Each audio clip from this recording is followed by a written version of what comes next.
Ikiwa leo ni Oktoba 24, yani ni siku ya Ijumaa.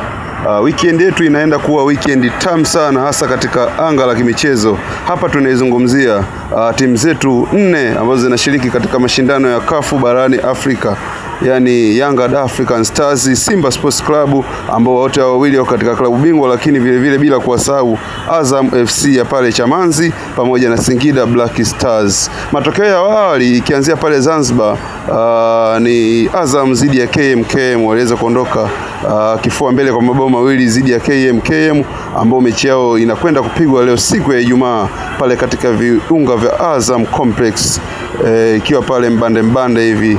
Lakini siku ya kesho, mchezo wa shirikisho barani Afrika, kwa timu ya Tanzania hapa tunamwongelea Singida Black Stars ambao wanakwenda kumenyana na Flambeo FC ya kutoka pale Burundi. Lakini siku ya Jumapili, Jumamosi hiyo pia, lakini bila kuwasahau Young African Stars baada ya kupokea kichapo cha bao 1-0 zidi ya Silver Strikers ya pale Malawi, kwamba kisasi kinakwenda kulipwa ama vipi, huku Uchizi Vunga akiwa ameonekana ametakata sana katika ile mechi.